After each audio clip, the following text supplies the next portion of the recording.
CM అయినా PM అయినా arrest అయితే అవుటేనట్టుగా తెలంగాణ మన భారతదేశ పార్లమెంటులో ఒక చట్టం రాబోతుంది. ముఖ్యమంత్రి అయినా ప్రధానమంత్రి అయినా మంత్రులైనా ఎమ్మెల్యేలైనా ఎవరైనా ప్రజాప్రతినిధులు నెల రోజుల పాటు 30 రోజులు జైల్లో ఉంటే ఆ ఎమ్మెల్యే పదవి, ఎంపీ పదవి, మంత్రి పదవి, ముఖ్యమంత్రి, ప్రధానమంత్రి ఏ పదవైనా ఊడిపోయినట్లేనట. అట్లాంటి చట్టం రాబోతుంది. మంచి పరిణామమే. దీనికి ఇంకోటి జోడియాల్సిన అవసరం ఉంది. మా సూచన ఏంటంటే గతంలో 251 మంది క్రిమినల్ కేసులు ఉన్నాయి. భారత పార్లమెంట్లోని లోక్సభ సభ్యుల సంఖ్య 251 మంది మీద క్రిమినల్ కేసులు ఉన్నాయి. వాళ్ళను కూడా అనర్హులుగా ప్రకటించాలి. వాళ్ళను కూడా ఎన్నికలలో పోటీ చేయకుండా చూడాలి. ఇక్కడ చట్టం తీసుకొచ్చారు. 30 రోజులు జైల్లో ఉంటే కేంద్ర రాష్ట్ర ప్రభుత్వాల్లో మంత్రులకు వర్తింపట. 5 ఏళ్ళు ఆపై శిక్ష పడే క్రిమినల్ కేసులో జరుగుతుంది. ఇది రాజ్యాంగ సవరణకు కేంద్రం సమాయత్తం. నేడు లోక్సభలో 3 బిల్లులు ప్రవేశపెట్టనున్న షా అనంతరం పార్లమెంటు కమిటీకి విపక్ష ప్రభుత్వాలను కూల్చే కుట్ర, ఎన్డీఏ ముఖ్యమంత్రులను ముట్టుకోరు. వాస్తవమే. ఏం జరుగుతుంది ఇక్కడ? 30 రోజులు జైల్లో ఉంటే పదవి ఊడినట్లే. మళ్ళీ వచ్చి పదవి చేపట్టొచ్చట. విచిత్రం చూడండి. 30 రోజులు జైలుకి పంపించారు ఒక ముఖ్యమంత్రి అనుకుందాం. ఆంధ్రప్రదేశ్లోనే చంద్రబాబును జైలుకు పంపించారు. జైలుకు పంపిస్తే ఆ పదవి ఊడిపోయినట్లే. మళ్ళీ ఎమ్మెల్యేలో వాళ్ళే ఉంటారు కాబట్టి మళ్ళీ వచ్చారు ముఖ్యమంత్రి చేయొచ్చు. మరి చట్టం ఎందుకు చేసేందుకు, చేయకెందుకు?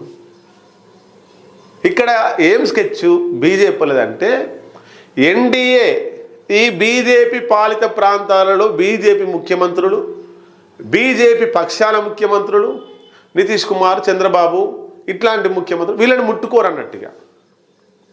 ఎవరైతే వీళ్ళకి వ్యతిరేకంగా ఉన్నారో తమిళనాడు స్టాలిన్ కావచ్చు, కేరళ ముఖ్యమంత్రి కావచ్చు, మమతా బెనర్జీ పశ్చిమ బెంగాల్ కావచ్చు, తెలంగాణ రేవంత్ రెడ్డి కావచ్చు, కర్ణాటక సిద్ధరామయ్య కావచ్చు, ఇట్లా బీజేపీ కానటువంటి ముఖ్యమంత్రుల మీద ఈ చట్టాన్ని ప్రయోగించే అవకాశం ఉంటుంది. ఏదో ఒక స్కామ్లో ఏదో ఒక దాంట్లో ఇరికిచ్చి చాకచక్యంగా చాలా చక్కగా 30 రోజులు జైల్లో పడేస్తారు ముఖ్యమంత్రిని. జైల్లో ముఖ్యమంత్రిని పడేసిన తర్వాత ఆయన 30 రోజుల నుంచి బయటకు వచ్చిన తర్వాత మళ్ళా తన ఎమ్మెల్యేలతోటి ముఖ్యమంత్రి కావచ్చు. కానీ ఆ 30 రోజులు జైల్లో ఆ ముఖ్యమంత్రి గడుపుతున్నప్పుడు అతను పదవి పోతే ఆయన 30 రోజుల తర్వాత తిరిగి బయటకు వచ్చేటప్పటికి ఈ ఎమ్మెల్యేలందరినీ బీజేపీ కొనేస్తుంది. కొనేసి ఆ ముఖ్యమంత్రిని కాకుండా మళ్ళీ బీజేపీ ముఖ్యమంత్రినో, బీజేపీ చెప్తే ఇదే ముఖ్యమంత్రినో పెట్టుకుంటారు. ఇది ఎవరి మీద అప్లై కావడానికి అవకాశం లేదు. పక్కా చంద్రబాబు మీదనే అప్లై అవుతుంది. ఎందుకు? ఏదో ఒక కేసులో జైలుకు పంపిస్తారు చంద్రబాబును.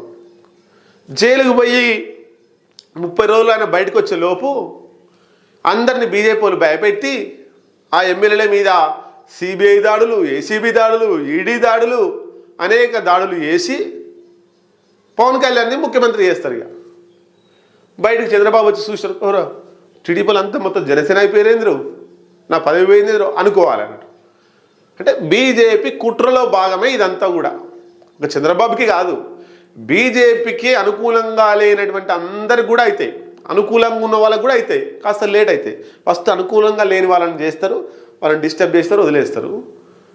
తర్వాత బీజేపీ ముఖ్యమంత్రులు కాకుండా బీజేపీ పక్షాల ముఖ్యమంత్రులతోటి నితీష్ కుమార్, చంద్రబాబు లాంటి వాళ్ళని టార్గెట్ చేసి అక్కడ బీజేపీ ప్రభుత్వాన్ని తీసుకొచ్చే కుట్ర చేస్తారు. ఈ దేశం మొత్తం జరుగుతుంది.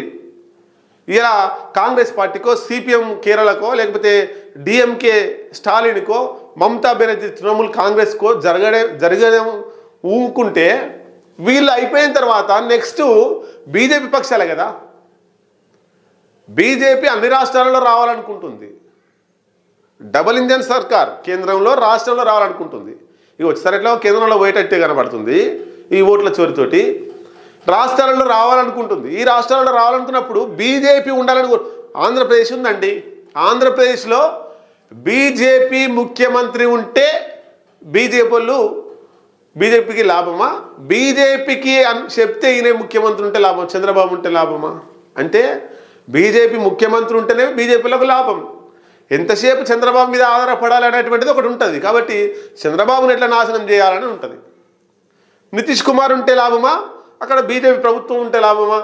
బీహార్లో అంటే బీజేపీ ప్రభుత్వం ఉంటేనే లాభం, నితీష్ కుమార్ని ఎట్లా కొయ్యాలని చూస్తుంటుంది అన్నట్టు. కాబట్టి ఈ ఎన్డీఏ ఏతర పక్షాల కంటే ఎన్డీఏ తోటి దోస్తాన్ చేస్తున్న పక్షాలే బీజేపీతో చాలా జాగ్రత్తగా ఉండాల్సిన అవసరం ఉంది. ఎందుకు? ఎట్లాగో ఈ ఇండియా కూటమి పక్షాలంతా కూడా ఇండియా కూటమికి బీజేపీ పక్షాలకు కాంగ్రెస్ పక్షాలకు కొంచెం వైరుధ్యం ఉంటుంది, భావజాలంలో కొంత మార్పులు చేర్పులు ఉంటాయి, వ్యతిరేకత ఉంటుంది. ఎట్లాగో వాళ్ళు శత్రువులు, వీళ్ళు శత్రువులే. కానీ బీజేపీతో పోతున్నటువంటి చంద్రబాబు, నితీష్ కుమార్ వీళ్ళు చాలా జాగ్రత్తగా ఉండాల్సిన అవసరం ఉంది. ఎప్పుడు పక్కలో బల్లెం పెట్టుకున్నట్టే ఉంటుంది, ఎప్పుడు కోసుకుంటుందో లేదు. బీజేపీ వాళ్ళది కథ గట్లా తయారైంది.